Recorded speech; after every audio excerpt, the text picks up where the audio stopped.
પોરબંદરના નગીનદાસ મોદી પ્લોટ ખાતે આવેલી આંગણવાડી પણ ગંદકીનો ભોગ બની રહી છે।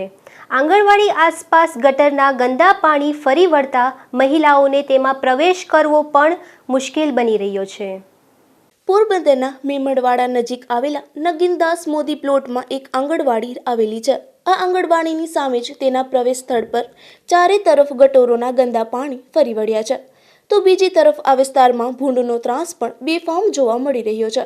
આ ભૂંડનો ત્રાસ એટલી હદે વધી ગયો છે કે ક્યારેક આ ભૂંડો આંગણવાડીમાં પણ ઘૂસી જાય છે, જેને કારણે આંગણવાડી ખાતે આવેલી બહેનો અને આંગણવાડીના સંચાલિકા મુશ્કેલીમાં મુકાઈ રહ્યા છે।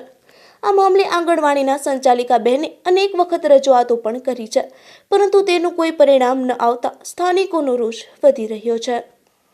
મારું નામ જેઠવા મીનાક્ષી છે। હું આંગણવાડી કાર્યકર છું ને અમારે આંગણવાડીની બારોબાર એકદમ કચરો ને ગટર ને એકદમ ગંદકી છે। છેલ્લા ઘણા ટાઈમથી આ જ પરિસ્થિતિ છે। નગરપાલિકામાં પણ રજૂઆત કરવા છતાં પણ સાફ સફાઈ નથી થતી। બસ અહીંયા બહુ જ ગંદકી હોય છે। અમે અંદર આટલી સાફ સફાઈ કરી પણ બહાર તો આટલું ને આટલું જ રહેશે। ગટરના પાણી બહાર આવે છે, બસ આ સાફ સફાઈ થઈ જાય એકદમ સરસ ચોખ્ખું રહે।